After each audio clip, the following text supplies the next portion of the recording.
नमस्ते दोस्तों, कैसे हो?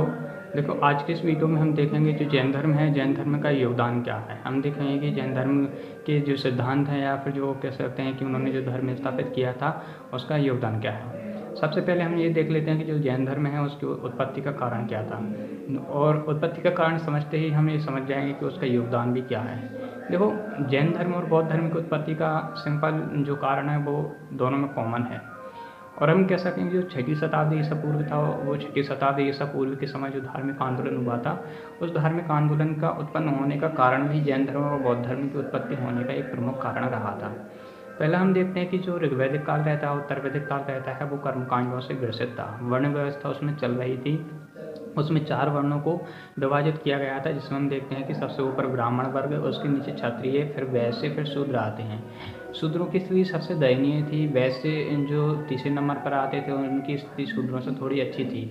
शूद्रों को जनरली समझा जाता था कि जो शूद्र हैं वो कैसे हैं, बहुत लालची हैं, लोभी हैं और क्रूर कर्मा हैं। ठीक है, ऐसा समझा जाता था। तो शूद्र क्या सोचते थे कि हमारी स्थिति बेहतर हो, इसलिए शूद्रों ने जो धर्म उत्पन्न हुए थे उनका साथ दिया और उनको धर्मों को क्या प्रोत्साहन मिला, जिससे कि धर्म उत्पन्न हुए और धर्म आगे बढ़ते हुए चले गए। इसी पृष्ठभूमि में हुआ क्या कि जैन धर्म और बौद्ध धर्म भी आगे प्रोत्साहन पाकर बढ़े। हालांकि केवल शूद्रों का योगदान नहीं था, उनको प्रोत्साहन करने का क्षत्रिय लोग भी थे ना। हम देखो कि जो क्षत्रिय लोगों का योगदान यदि हम देखें कि क्षत्रिय लोगों ने कैसे प्रोत्साहन किया था, तो आपको पता होगा कि जो जैन धर्म और बौद्ध धर्म है उनके प्रवर्तक थे, जो वास्तविक समर्थक थे। जहाँ पर जैन धर्म की हम बात करें तो महावीर स्वामी, और बौद्ध धर्म की बात करें तो गौतम बुद्ध, दोनों क्षत्रिय कुल से थे। ठीक है, तो ये भी उत्पत्ति का ये कारण था कि जो क्षत्रिय लोग थे उन्होंने ब्राह्मण रीति रिवाज थे उनका क्या किया, विरोध किया। उनके कर्मकांड जो थे उनका विरोध किया, वर्ण व्यवस्था का विरोध किया। वैश्यों और जो कह सकते हैं कि शूद्र, वैश्य और जितने भी निम्न स्तर के सभी लोग थे उनका साथ दिया।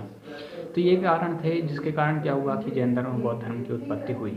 एक कारण और मुख्य रूप से ये था कि उस समय में जो छठी शताब्दी ईसा पूर्व थी, छठी शताब्दी ईसा पूर्व में जो लोग थे वो स्थायी कृषि करना शुरू कर दिए थे। क्या कर दिए थे? स्थायी कृषि करना शुरू कर दिया था। और दूसरी बात ये थी कि जो कृषि थी उसमें लोहा का उपयोग होना ज़्यादातर हो गया था। आपको पता होगा कि उत्तर वैदिक काल के समय में जो लोग थे वो कबीलाई समाज छोड़कर किसमें स्थायी राज्य बनाने की ओर अग्रसर हो गए थे। और आपको पता हुआ कि उत्तर वैदिक काल जो सप्त सिंधु क्षेत्र कहा जाने वाला क्षेत्र था, उस क्षेत्र से आगे बढ़कर बिहार और पूर्वी उत्तर प्रदेश के क्षेत्र में आ गए थे। अब जब वहाँ पर आ गए तो वहाँ पर बहुत सारे घने जंगल थे, लेकिन लोहे के उपयोग से क्या हुआ कि उन घने जंगलों को काटा गया और वहाँ पर क्या उपजाऊ भूमि थी, उपजाऊ भूमि पर कृषि का विस्तार किया गया। और जब कृषि का विस्तार हुआ तो ऐसा माना जाने लगा कि कृषि का विस्तार तभी होगा जब पशुपालन अधिक होगा। और चूंकि आपको पता होगा जो ऋग्वैदिक काल था, ऋग्वैदिक काल में पशु बलि पर ज़्यादा महत्व दिया जाता था और भारी मात्रा में पशुओं की क्या बलि दी जाती थी यज्ञ में। यज्ञ का सबसे महत्व था उत्तर वैदिक काल में।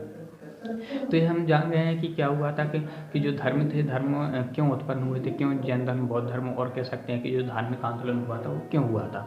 अब हम चलते हैं कि जैन धर्म का योगदान क्या है। देखो, जैन धर्म की हम बात करें कि योगदान क्या है, तो सबसे पहले जैन धर्म ने क्या किया था कि जो वर्ण व्यवस्था थी, जो जादू टोना थे और ब्राह्मण के खिलाफ जो उन्होंने आंदोलन छेड़ रखा था, वो सबसे पहले जैन धर्म ने ही बताया था। मतलब जैन धर्म ने कहा था कि जो निर्माण है, मोक्ष की प्राप्ति जादू टोना या कर्मकांड करने से नहीं, बल्कि सदाचार, आचरण, सत्य, अहिंसा आदि के द्वारा आता है। तो ये हम देखते हैं कि जो पहला उनका कह सकते हैं कि जो उद्देश्य था या फिर उनका जो योगदान था वो ये था। दूसरे योगदान की हम बात करें तो दूसरा योगदान ये था कि वो जैन धर्म अहिंसा पर सर्वाधिक बल देता था। वह अहिंसा को क्या पाप मानता था, कहता था कि अहिंसा के बिना ही हमें जीवन जीना चाहिए। और चूंकि अहिंसा नहीं होगी, इसलिए क्या हुआ कि कृषि करना लोगों ने छोड़ दिया। और क्योंकि कृषि में होता क्या है कि उसमें अहिंसा ज़्यादा होती है, जीव जंतु मरते हैं, पेस्टिसाइड, हालांकि तब तो होते नहीं होंगे, लेकिन फिर भी कृषि करने में जो हल चलाते हैं, हल चलाने में बहुत सारे जीव जंतुओं की मृत्यु हो जाती है। तो इससे क्या होता था कि जो कुछ लोग थे जो कृषि से छोड़कर कहाँ पर आ गए, व्यापार वाणिज्य की ओर प्रस्थान कर गए, जिससे क्या हुआ कि व्यापार वाणिज्य को प्रोत्साहन मिला। तो ये हमने देखा कि दूसरा योगदान उनका जैन धर्म का क्या था, वाणिज्य व्यापार में वृद्धि। तीसरा योगदान की बात करें तो देखो, जैन धर्म ने ऐस्ते और चोरी ना करना या फिर जो वस्तुएं हैं उनका संग्रह ना करना, ये वाला सिद्धांत दिया, जिससे क्या हुआ जो कि आज के समय में भी बहुत ज़्यादा प्रासंगिक है।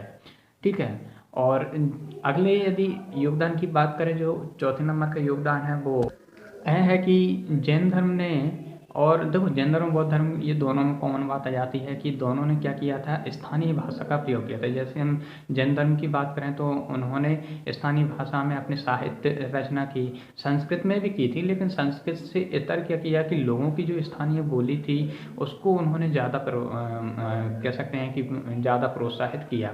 जैसे हम जैन धर्म की बात करें तो जैन धर्म ने अपने कई ऐसे साहित्य थे जिनकी रचना उन्होंने स्थानीय बोली में की थी, ठीक है। और जो प्राकृत भाषा है, प्राकृत भाषा को उन्होंने सबसे ज़्यादा प्रोत्साहित किया था। और दूसरी बात ये थी कि कन्नड़ भाषा का जो कह सकते हैं कि प्रोत्साहन था या फिर उसका विकास था, उसके विकास में भी इन्होंने बहुत ज़्यादा योगदान दिया था। तो ये हमने देखा कि ये चौथा उनका योगदान क्या था। तो ये देखिए हमने जैन धर्म का योगदान क्या था, और अगली वीडियो में हम देखेंगे कि बौद्ध धर्म से संबंधित कि बौद्ध धर्म का योगदान क्या था, ठीक है। और आज की वीडियो में बस इतना ही। वीडियो देखने के लिए धन्यवाद।